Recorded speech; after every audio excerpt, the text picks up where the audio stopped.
Hi hello నమస్తే. ఇక నా వెనక కనిపిస్తున్నటువంటి రఘురామకృష్ణరాజు గారు ఒక ఇంటర్వ్యూ ఇచ్చారు. నేను ఒక ఇంటర్వ్యూ చూశాను ఆయనది.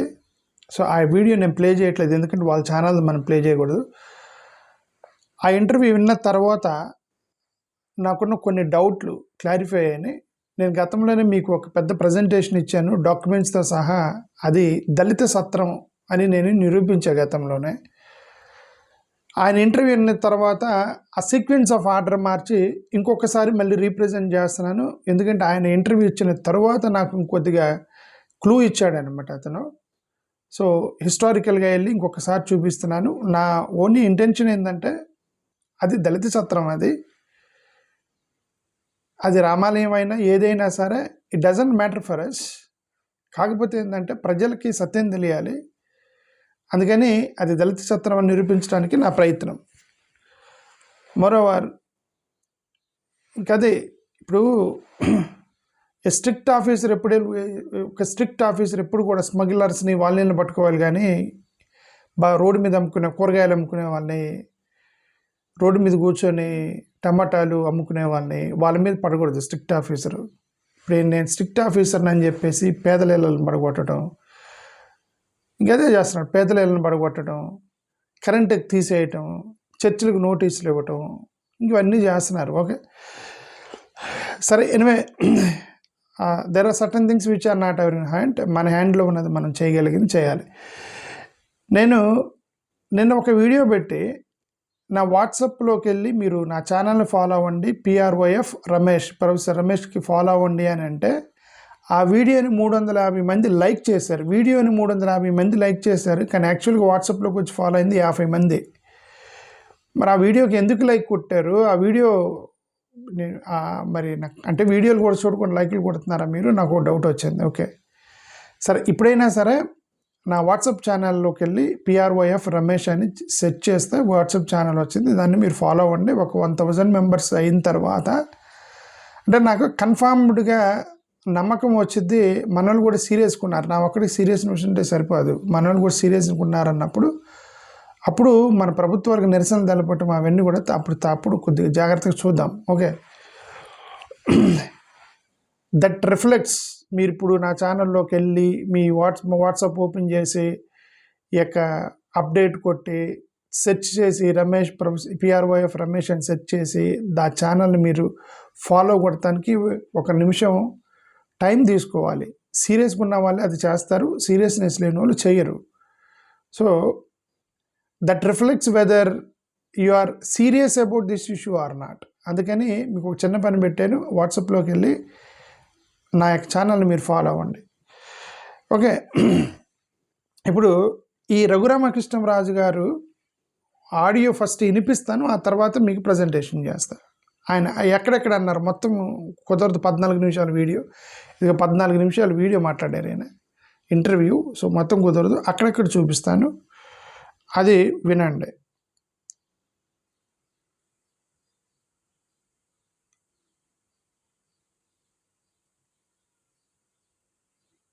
మనం అక్కడక్కడ మాత్రమే చూద్దాం.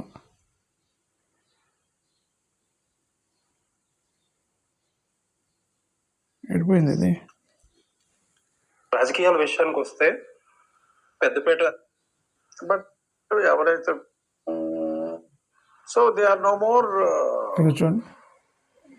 They don't belong to SC community. మొన్న రీసెంట్ గా సుప్రీం కోర్టు కూడా యాక్చువల్గా ఇంత మునుపు కోర్టు అయిపోయారు. కొంతమంది అంటున్నారు క్రిస్టియన్స్ అని, కొంతమంది అంటున్నారు. అసలు ఏంటి అక్కడ ఫ్యాక్ట్ ఏం జరుగుతుంది? అక్కడ ఫ్యాక్ట్ ఏమిటంటే ఒకప్పుడు దళితులు అందరూ ఆ కాలనీలో మెజారిటీ, నాకు ఈ మధ్యన తెలిసింది దే టుక్ క్రిస్టియానిటీ. అదే ఆయన ఏమన్నారంటే ఒకప్పుడు దళితులు ఆ కాలనీలో మెజారిటీ దళితులు అంటే దెర్ ఆర్ సమ్ మైనారిటీ, ఇంకా హిందువులు ఉన్నారని కదా అర్థం. అందరూ క్రిస్టియన్స్ కాదు కాలనీలో అని ఈయనే చెప్పాడు ఇంటర్వ్యూలో. ఒక పాయింట్. ఇక రెండో పాయింట్ చూద్దాం.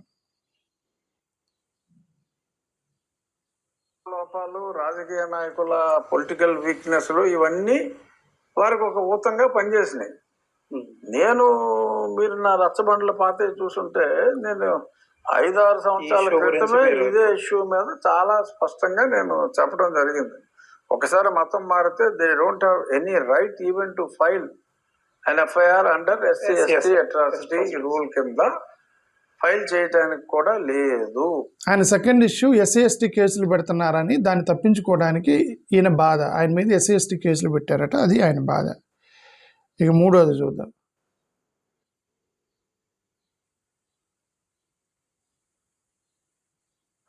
సార్ ఇది ఆ దేవాలయం రామాలయం మీరు ఆల్రెడీ దాన్ని రెనోవేట్ చేస్తామని అనౌన్స్ చేశారు. బట్ అక్కడ ఇప్పుడు ఎవరైతే మిమ్మల్ని అపోజ్ చేస్తున్నారో ఇది అసలు గొంతెనమ్మ దేవత గుడి అని చెప్పి ఈ యాంగిల్ ఎందుకు తీసుకొచ్చినట్టు? పోని ఒక క్షణం వాళ్ళ యాంగిల్ తప్పు అయినప్పటికీ కూడా నిజమని అనుకుంటే అది మేరీ మాత అయితే కాదు కదా. కాదు. అదే ఏమన్నారు, ఒకవేళ గొంతెనమ్మ గుడి కాకపోతే మేరీ మాత అయితే కాదు కదా అన్నారు. ఇప్పుడు ఆయనే అన్నాడు ఇంతకుముందు ఏమన్నారు, అక్కడ మెజారిటీ క్రిస్టియన్స్గా మారారు అంటే ఇంకా హిందువులు ఉన్నారు. ఇక్కడ మేరీ మాత కాదు కాబట్టి మెజారిటీ క్రిస్టియన్స్ ఉన్నారు కాబట్టి నువ్వు వెంటనే గుడిని కబ్జా చేసేస్తారా? అక్కడ ఉన్నటువంటి ఒకరిద్దరునే హిందువులు ఉంటారు కదా, వాళ్ళ కోసం కట్టవచ్చు కదా గొంతెనమ్మ గుడిని. ఓకే, అది ఆయన చెప్పింది.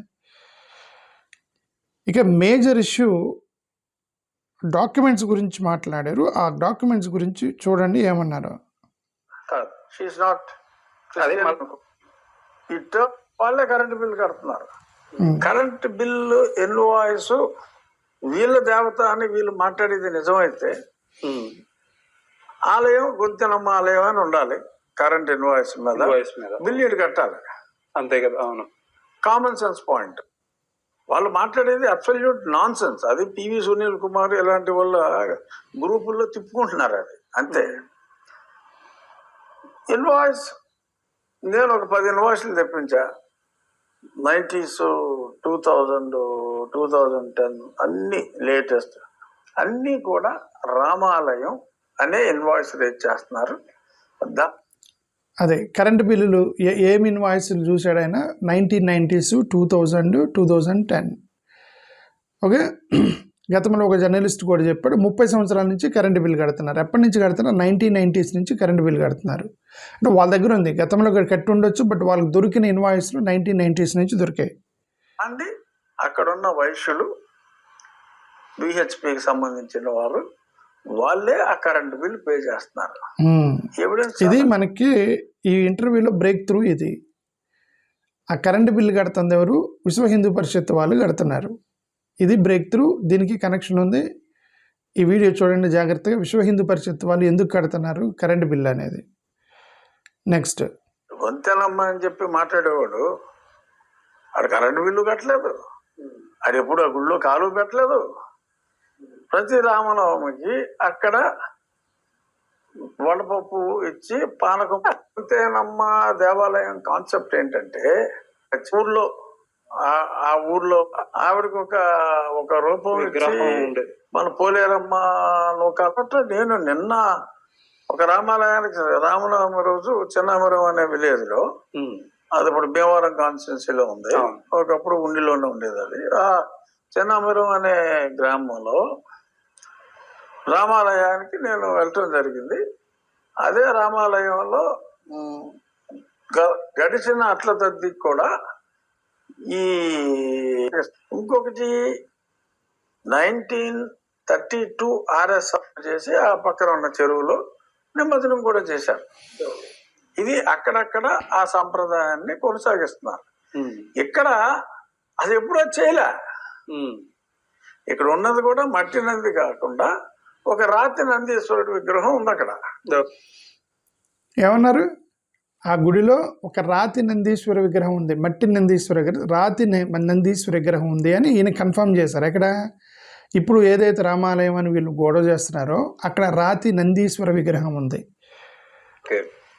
ఇంకొకటి 1932 RSR బ్రిటిష్ టైంలోని RSR లో ఆ సర్వే నెంబరు గుడి అని ఉంది. 1932 ఒక డాక్యుమెంట్ చూసాడట, దాంట్లో గుడి అని ఉందట. నెక్స్ట్, గుడి గుడి అంటే చర్చ్ అయితే కాదు కదా, చర్చ్ కాదు. అప్పటికే బ్రిటిష్ ఏ దేవత వచ్చాడు, అయినా కావచ్చు. చర్చిలు ఉన్నాయి కాబట్టి ఏ దేవత అయినా కావచ్చు. దేవత అంటే క్రిస్టియన్లకి రీసేల్ అయినప్పుడు ఒక బౌండరీ గూడెందుకు రాశారు? గూడెం రాయలా 1971 లో ఒక డాక్యుమెంట్, తర్వాత సబ్సిక్వెంట్ గా 73లో 91 లో ఒకటి, 93లో 2 డాక్యుమెంట్లు నేను చూసా. రిజిస్టర్ ఆఫీస్ నుంచి తెప్పించా. ఆంధ్రలో సరిహద్దు రామాలయం అనే రాసింది. అదే 1971-72లో సరిహద్దులు రామాలయం అని ఉంది. సో ఇవి ఇప్పుడు ఆయన ఇంటర్వ్యూలో చెప్పినవి వెరీ క్లియర్ అండ్ క్రిస్టల్. అవన్నీ ఒక సీక్వెన్స్ ఆఫ్ ఆర్డర్లో పెడదాం. సీక్వెన్స్ ఆఫ్ ఆర్డర్లో పెట్టి నేను మీకు ఒక ప్రజెంటేషన్ ఇస్తాను. ఆయన డే 1 నుంచి స్టార్టింగ్ నుంచి మీకు ఒక ప్రజెంటేషన్ ఇస్తాను. నేను మీకు ఇప్పుడు ఇది నేను మీకు ఆల్రెడీ చెప్పాను. మీకు గతంలో నేను మీకు ప్రజెంటేషన్ ఇచ్చినప్పుడు అక్కడ సత్రాలు ఎందుకు కట్టారు, ఎవరు కట్టారు, 1800 నుంచి 1920 మధ్యలో ఏం జరిగింది, అక్కడ ఒక పెద్ద సత్రాల ఉద్యమం జరిగింది అని చెప్పాను మీకు. సత్రాల ఉద్యమం, ఆ సత్రాల ఉద్యమం చేసింది రెట్టామలై శ్రీనివాసన్. ఇదిగో ఈయన కనిపిస్తున్నాడుగా, రెట్టామలై శ్రీనివాసన్. ఇదిగో ఇలాగా టెంపుల్ సత్రాలు ఉండేవి. ఇది ఇలాగా జస్ట్ ఒక రూముల్లాగా దళిత సత్రాలు ఉండేవి ఆ రోజుల్లో. ఇది పాడుపడిపోయింది ఇప్పుడు, అదర్వైజ్ మంచిగా ఉండేది. ఆ దళిత సత్రాల కోసం ఉద్యమం చేసిన వ్యక్తి ఇదిగైన రెట్టామలై శ్రీనివాసన్. ఎప్పుడు చేశాడు? 1800 నుంచి 1920 మధ్యలో జరిగినటువంటి ఉద్యమాలు. ఆ ఉద్యమాల్లో భాగంగా చాలా సత్రాలు కట్టారు వాళ్ళు. ఎక్కడ కట్టేవాళ్ళు? పోరంబోకు ల్యాండ్ల్లో కట్టేవాళ్ళు. ఎక్కడెక్కడైతే ఖాళీ గవర్నమెంట్ ల్యాండ్స్ ఉంటాయో, పోరంబోకు ల్యాండ్స్ ఉంటాయో అక్కడే ఈ దళిత సత్రాలు కట్టుకునేవాళ్ళు. ఎందుకంటే వాళ్ళు గవర్నమెంట్ పర్మిషన్ ఇచ్చింది పోరంబోకు ల్యాండ్లో. కాబట్టి ఇప్పుడు ఈ గవర్నమెంట్ రికార్డులో పోరంబోకు ల్యాండ్ అనే ఉంది. ఓకే, నెక్స్ట్ అక్కడ ఇది 1920 డాక్యుమెంట్. ఎవరో అన్నారు కదా బాల్ పెన్ తిట్టా గీశారని. బాల్తో పెన్ గీయలేదు, ఇంకి పెన్తో గీశారు, జిరాక్స్ తీశారు కాబట్టి బ్లాక్ కలర్లో ఉంది. ఇది ఇట్లా గీసినటువంటి 1920 డాక్యుమెంట్లో అక్కడ ఏమన్నది, ఇక్కడ ఎక్కడెక్కడైతే హైలైట్ చేశారో ఇది ఇక్కడ ఎక్కడెక్కడైతే హైలైట్ చేశారో ఛత్రం అని రాశారు, చూసారా? ఛత్రం అని రాశారు 1920 డాక్యుమెంట్లో. ఎందుకు అక్కడ ఛత్రం చేసి 1920లో 1800 నుంచి 1920 మధ్యలో రెట్టామలై శ్రీనివాస్ గారు చేసినటువంటి ఒక దళిత నాయకుడు చేసిన ఉద్యమం, ఛత్రాల కోసం ఉద్యమం భాగంగా ఆయనకి అందరూ సపోర్ట్ చేశారు. అంబేద్కర్ గారు సపోర్ట్ చేశారు, ఎంసీ రాజా గారు వీళ్ళందరూ సపోర్ట్ చేసి అప్పుడు పెద్ద ఉద్యమాలు వచ్చిన సత్రాల కోసం. ఎందుకంటే వాళ్ళ సత్రాల్లో పనుకోండిట్లేదు వీళ్ళని, అందుకని దాంట్లో భాగంగా ఈ సత్రాలు కట్టారు. సో కాబట్టి ఈ డాక్యుమెంట్లో ఆ పక్కన ఉన్నటువంటి ఒక డాక్యుమెంట్, ఇది గుడి డాక్యుమెంట్ కాదు, ఇది గుడి పక్కన ఉన్నటువంటి ఒక డాక్యుమెంట్. ఇప్పుడు వాళ్ళు చూపిస్తున్న రామాలయం అని రాసి ఉంది అని చెప్తున్నారు కదా, అది కూడా వాళ్ళ పక్కన ఉన్నటువంటి డాక్యుమెంట్స్ చూపిస్తున్నారు వాళ్ళు. ఓకే, సో ఇది గుడి డాక్యుమెంట్లో 1920లో ఆ గుడి పక్కన ఉన్న డాక్యుమెంట్లు ఏమని రాశారంటే లెఫ్ట్ సైడ్న ఛత్రం ఉంది అని రాశారనమాట, దానికి సంబంధించి. సో అది మీకు ఒకటి క్లారిటీ వచ్చింది, ఛత్రం అనేది. రఘురామకృష్ణరాజు గారు చెప్పేటువంటి ఆ ల్యాండ్ ఏదైతే కన్ఫ్లిక్ట్ ల్యాండ్ ఏదైతే ఉందో ఇప్పుడు గవర్నమెంట్ రికార్డ్స్లో పోరంబోకు ల్యాండ్ అని ఉంది. గుడి పోరంబోకు అని ఉంది, గుడి పోరంబోకు. నేను మీకు చెప్పాను కదా 1920స్లో, అంటే 1800 నుంచి 1920స్లో యాజ్ పార్ట్ ఆఫ్ రెట్టామలై శ్రీనివాస్ గారు చేసినటువంటి సత్రాల ఉద్యమంలో దళిత సత్రాలని పోరంబోకు ల్యాండ్లో కట్టారు. వాళ్ళ యొక్క నార్మల్ వాళ్ళ యొక్క బ్రాహ్మణుల సత్రాలు అవన్నీ కూడా టెంపుల్ ల్యాండ్లో, ఇనాం ల్యాండ్లో కట్టేవాళ్ళు. టెంపుల్ ఇనామ్స్ అంటారు, వాటి ల్యాండ్లో కట్టుకుంటారు సత్రాలు. పోరంబోకు ల్యాండ్లో కట్టేది దళిత సంఘాలు, వీళ్ళు పోరంబోకు ల్యాండ్లో కడతారు. ఓకే, ఇది ఒకటే.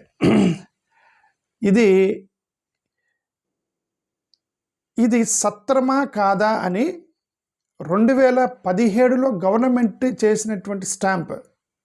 2017లో ఎవరో ఒక అతను, 2017 సంగతి చెప్తారు, 2017లో ఎవరో ఒక అతను, ఇదిగోండి 1920s డాక్యుమెంట్స్ దొరికాయి నాకు, ఈ డాక్యుమెంట్స్ కరెక్టా లేదా మీరు స్టాంప్ వేయండి అని చెప్పి రిజిస్ట్రేషన్ ఆఫీస్కి వెళ్తే 2017లో వేసినటువంటి డాక్యుమెంట్, ఆ డాక్యుమెంట్లో కూడా అతను సత్రం అని రాసుకొని ఒక టేబుల్ చేసుకొని పోతే దానికి స్టాంప్ చేసింది సత్రం అంటే ఇదే అని.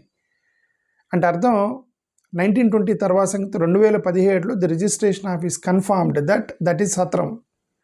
ఆ గూడేని ఏదైతే అంటున్నారో అది సత్రం, దళిత సత్రం అని. దళిత అని కాదు, సత్రం అని స్టాంప్ వేశారు. నేను దళితుల సత్రం అని మీకు ఇప్పుడు ప్రూవ్ చేశాను ఆల్రెడీ. ఓకే, సో అది దానికి సంబంధించింది. ఇది ఏంటంటే మరి అది దళితుల సత్రం కదా. 1932లో రఘురామకృష్ణరాజు గారు చెప్పేది ఏంటంటే 1932లో ఒక డాక్యుమెంట్లో గుడి అని ఉంది అని చెప్పారనమాట.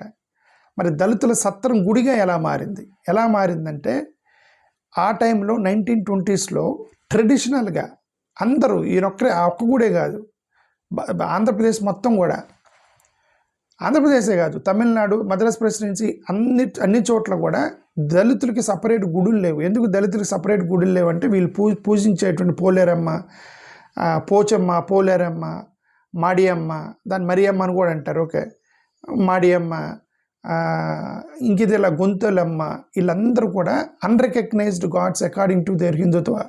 వాళ్ళ హిందూయిజం ప్రకారం అన్రికగ్నైజ్డ్ గాడ్స్. వీళ్ళ గురించి ఎక్కడ వేదిక్ స్క్రిప్ట్స్లో రాయరనమాట. సో వేదాల్లో ఉండరు వీళ్ళంతా, కాబట్టి వాళ్ళు గుర్తించలేదు. వాళ్ళు గుర్తించినప్పుడు వాళ్ళకి స్పెసిఫిక్గా ఏమంటారు, గుడులు ఉండేవి కాదు వాళ్ళకి. మోరోవర్ పేదరికము, గుడులు కట్టుకోవడానికి డబ్బులు లేవు వాళ్ళ దగ్గర. వాళ్ళు ఏం చేసేవాళ్ళంటే రట్టామలై శ్రీనివాస్ గారు ఉద్యమం చేసి ఇప్పించినటువంటి దళిత సత్రాలలోనే వీళ్ళ యొక్క దేవతలు పెట్టుకునేవాళ్ళు. వాళ్ళ దళిత సత్రాల్లోనే వీళ్ళు దేవతలు పెట్టుకునేవాళ్ళు. So traditionally these Dalits keep their Dalit gods in their సత్రమ్స్ because they don't have temples. So కాబట్టి 1932లో 1920లో సత్రంగా చూపించబడినటువంటి ఒక గుడిని, ఒక రూమ్ని 1920లో సత్రంగా చూపించబడిన ఒక రూమ్ని 1932కి 12 సంవత్సరాల తర్వాత దాన్ని గుడిగా రాశారు. 12 సంవత్సరాల తర్వాత, 12 సంవత్సరాలు పట్టింది. ఎందుకు ఈ 12 సంవత్సరాలు వాళ్ళు అక్కడ ఈ యొక్క దేవతని ఆ గుడిలో పెడుతున్నారని అర్థం కదా. కాబట్టి గవర్నమెంట్ కూడా ఇంక అక్కడి నుంచి వాళ్ళు గుడి అని పిలుస్తున్నారు ఆ సత్రాన్ని. సో ఇప్పుడే అమాయకత్వం అంతా నిరక్షరాస్యత, దళితుల మధ్య ఇప్పటికే ఆ అమాయకత్వం నిరక్షరాస్యతోటి ఏదేదో మాట్లాడుతుంటారు. ఓకే, ఆ టైంలో మరీ టూ మచ్ ఆఫ్ అమాయకత్వం కదా. ఎక్కడ రాయి కనబడితే అక్కడ దాన్నే గుడి అంటారు, ఎక్కడ చెట్టు కనబడితే ఆన్లే దేవత అంటారు. సో అలాగా అక్కడ దేవతను గొంతేలమ్మని పెడుతున్నారు కాబట్టి ఆమె అదే గొంతోలమ్మ గుడి అని చెప్పి వాళ్ళు మాట్లాడుకుంటూ అలాగ గుడిగా మారిపోయింది అది. సో గవర్నమెంట్ రికార్డులోకి 1932లో గుడి అయిపోయింది అది. అది ఈ మాట రఘురామకృష్ణరాజు గారు చెప్పారు, గుడి అని రాసి ఉంది. ఇక్కడ ఒక పాయింట్ మీరు అర్థం చేసుకోవాలి ఏంటంటే, ఇక్కడ బ్రాహ్మణికులకి సంబంధించినటువంటి గుడుల్ని, అంటే బ్రాహ్మణికుల గుడులు అంటే వాళ్ళు కట్టినటువంటి టెంపుల్స్, హిందూ గుడులు ఏవైతే ఉన్నాయో వాళ్ళకు కూడా డాక్యుమెంట్స్ రాసి ఉండేవాళ్ళు. ఆ డాక్యుమెంట్స్లో పక్కాగా వాళ్ళు గుడి పేరు రాసేవాళ్ళు దాంట్లో.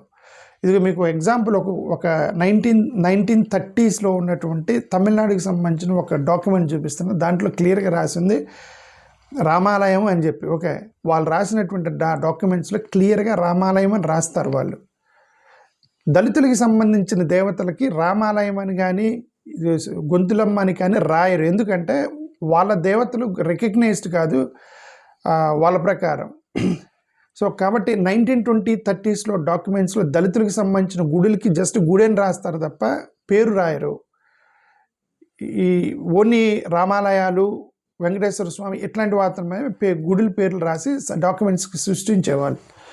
నెక్స్ట్ ఈయన రఘురామకృష్ణరాజు గారు అందుకని 1930sలో ఆ డాక్యుమెంట్లో సర్వే నెంబర్లో కేవలం గుడి మాత్రమే ఉంది, ఇంకేం లేదని ఆయనే చెప్పాడు ఆ ఇంటర్వ్యూలో. మీరు విన్నారు దాన్ని, మీకు వినిపించిన. నెక్స్ట్ అయితే ఇక్కడే రామాలయంగా మారటానికి కారణం ఏంటంటే 1930 నుంచి గుడిగా ఉన్నది సడన్గా రామాలయంగా ఎలా మారింది ఇక్కడ కదా పాయింట్. 1964లో విశ్వ హిందూ పరిషత్ అనేటువంటి ఒక సంస్థ పెట్టారు.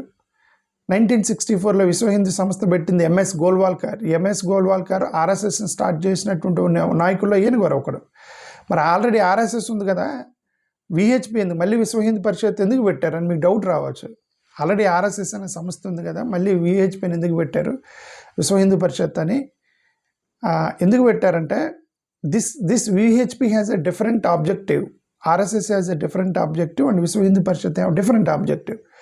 దాంట్లోది ఎంఎస్ గోల్వాల్కర్ గారు, ఒక ఎస్ఎస్ ఆప్టే, వీళ్ళందరూ కలిసి స్వామి చిన్మయానంద గారితో వాళ్ళు కొలాబరేట్ అయ్యి విశ్వ హిందూ పరిషత్ అని 1964లో పెట్టారు. 1964లో వీళ్ళ యొక్క మెయిన్ ఆబ్జెక్టివ్ ఏంటంటే ఆర్ఎస్ఎస్ అనేది ఐడియాలజికల్గా, ఇప్పుడు ఇది ఆర్ఎస్ఎస్ అనేది ఐడియాలజికల్గా ద బిల్డ్ ఐడియాలజీ బిల్డర్ అనమాట. ఆర్ఎస్ఎస్ అనేది ఐడియాలజీని బిల్డ్ చేస్తారు, హిందుత్వ అనేటువంటి ఒక ఐడియాలజీని బిల్డ్ చేస్తారు. అందుకని ఈ ఆర్ఎస్ఎస్లు ఎప్పుడు కూడా గ్రామీణ ప్రాంతాల్లో కూలి పని చేసుకునే వాళ్ళకి ఏమంటారు అగ్రికల్చర్లో ఇల్లటరేట్స్ దగ్గరికి ఆర్ఎస్ఎస్ వాళ్ళు ఎప్పుడు పోరు. ఎందుకు? వాళ్ళ ఐడియాలజీని స్ప్రెడ్ చేయాలంటే వాళ్ళకి అర్థం కాదు కదా. ఆర్ఎస్ఎస్ వాళ్ళు ఎప్పుడు కూడా ఈ గ్రామీణ ప్రాంతాల్లోకి వెళ్ళరు.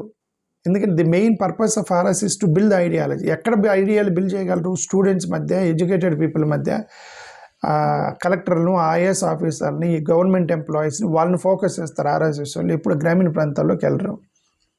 But whereas Vishwa Hindu Parishad has a different objective. Their objective is religious outreach. ఇప్పుడు పాస్టర్లందరూ కూడా అవుట్ రీచ్ అని చెప్పేసి ఎక్కడైతే చర్చిలు ఉండవో అక్కడికి వెళ్ళి వీళ్ళు ప్రచారం చేస్తుంటారు కదా పాస్టర్లు. సో ఈ విశ్వ హిందూ పరిషత్ యొక్క ఆబ్జెక్టివ్ అది రిలీజియస్ అవుట్ రీచ్. వీళ్ళని ఎవరు టార్గెట్ చేస్తారంటే గుడుల్ని, ప్రీస్టుల్ని, మాంక్స్ని, వీళ్ళని పూజారుల్ని, వీళ్ళతో సత్సంబంధాలు నెట్వర్క్ కలుపుతారు విహెచ్పి వాళ్ళు, విశ్వ హిందూ పరిషత్ వాళ్ళు. ఆర్ఎస్ఎస్ ఏమో స్టూడెంట్స్, ఎడ్యుకేటెడ్ పీపుల్తో నెట్వర్క్ కలిపితే విశ్వ హిందూ పరిషత్ వాళ్ళు గుడులు, పూజారులు, మాంక్స్ వాళ్ళతో నెట్వర్క్ బిల్డ్ చేసి ఎక్కడెక్కడైతే అవుట్ రీచ్కి వెళ్తారనమాట. ఎవరు దేనికోసం, ఎందుకు అవుట్ రీచ్? వాళ్ళ ఆబ్జెక్టివ్ ఏంటంటే మూడు రామాలయాలు, శ్రీకృష్ణాలయాలు, హనుమాన్ గుడులు, ఈ 3 గుడుల్ని దేశవ్యాప్తంగా కట్టాలి అని చెప్పేసి వాళ్ళ యొక్క ఆబ్జెక్టివ్. మరి ఆల్రెడీ దేవుళ్ళు ఉన్నారు కదంటే ఆ దేవుళ్ళు వీళ్ళ దృష్టిలో వాళ్ళు రికగ్నైజ్డ్ కాదు. ఈ యొక్క గ్రామ దేవతలు వాళ్ళ దృష్టిలో రికగ్నైజ్డ్ కాదు. గ్రామ దేవతల గురించి వేదాల్లో ఎక్కడ కూడా వాళ్ళు రాసుకోరు. ఆ పేర్లు కూడా కొంతమంది వాళ్ళకి తెలియదు. ఈ పోచమ్మ, ఎల్లమ్మ, మరియమ్మ అవన్నీ రికగ్నైజ్ చేయరు వీళ్ళు. ఓకే, కాబట్టి ఇప్పుడు వీళ్ళు ఏం చేయాలి? అక్కడ ఒక మిషన్ పెట్టుకున్నారు. విశ్వ హిందూ పరిషత్ వాళ్ళకి ఒక మిషన్ పెట్టారు. ఏందా mission? 1 village and 1 god mission. 1 village and 1 god mission. ప్రతి గ్రామానికి ఒకే దేవుడు ఉండాలి. 1 నేషన్, ఇప్పుడు మనం వీళ్ళు చెప్తుంది కదా, 1 nation 1 election, 1 nation 1 language, 1 nation. అలాగే ఇది అప్పటి నుంచే వచ్చింది. విశ్వ హిందూ పరిషత్ పెట్టినప్పుడే వాళ్ళు చెప్పారు 1 నేషన్ 1 విలేజ్ అనేటువంటి 1 విలేజ్ అండ్ 1 గాడ్ అనే కాన్సెప్ట్ పట్టుకొచ్చారు విశ్వ హిందూ పరిషత్ వాళ్ళు. హిందూ కన్సాలిడేషన్ చేయటమే వాళ్ళ మెయిన్ యొక్క ఆబ్జెక్టివ్. ఎక్కడెక్కడ హిందువులు ఉన్నారో వాళ్ళందరినీ కలుపుకొని ఒక అంబ్రెల్లాకి తీసుకురావాలి. అంబ్రెల్లాకి తీసుకురావాలంటే వాళ్ళ కంట్రోల్లోకి రావాలి. వాళ్ళ కంట్రోల్లోకి రావాలంటే ఈ గ్రామ దేవతలు ఎవరి కంట్రోల్లో ఉంటాయి? దళిత దేవుళ్ళు ఎవరి కంట్రోల్లో ఉంటారు? దళితుల కంట్రోల్లో ఉంటారు. Moreover they are not recognised. వీళ్ళు వాళ్ళ కంట్రోల్లోకి వెళ్ళాలంటే ఏం చేయాలి? వీళ్ళను వాళ్ళలో కలుపుకోవాలి. వాళ్ళని కలుపుకోవాలంటే ఈ దళిత దేవతలను వాళ్ళు రికగ్నైజ్ చేయరు.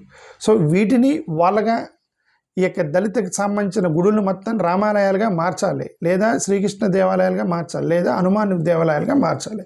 Simple objective. విశ్వ హిందూ పరిషత్ చాలా ఆబ్జెక్టివ్స్ తోటి వాళ్ళ లోకల్ దేవతల మొత్తాన్ని, లోకల్ ఎక్కడెక్కడైతే దేవుళ్ళు ఉన్నారో, గ్రామ దేవతలు ఉన్నారో వాళ్ళన్నీ రీప్లేస్ చేసుకుంటూ పోయారు. విశ్వ హిందూ పరిషత్ యొక్క పనే అదే. వాళ్ళు ఏం చేస్తారంటే ఫస్ట్ అక్కడ విగ్రహాలు పెడతారు. ఇప్పుడు గ్రామ దేవతలు ఏమైనా ఉన్నాయనుకోండి, కొంచెం ఖాళీగా ఉంటే అక్కడ ముందు ఫస్ట్ విగ్రహం పెడతారు. ఇది ఆ దేవాలయం అని ప్రచారం చేస్తారు. ఇది ఆవాల దేవాలయం ప్రచారం చేసిన తర్వాత దాన్ని కొంతకాలం లీగలైజ్ చేస్తారు. లీగలైజ్ చేయటువంటి కరెంట్ బిల్లులు కట్టడం ఇవన్నీ చేస్తారు. కరెంట్ బిల్లు కట్టిన తర్వాత obviously that temple will be turned as either Ramalaya whatever it may be. So that is the main mission of Vishwa Hindu పరిషత్. అది గోల్వాల్కర్ గారు చెప్పారు. ఎందుకంటే వాళ్ళు ఏమంటారంటే Hindu consolidation one village one God concept పెట్టారు. అప్పుడు గోల్వాల్కర్ ఆప్టే గారు విశ్వ హిందూ పరిషత్ పెట్టినప్పుడు. సో ఇప్పుడు అది బ్యాక్గ్రౌండ్.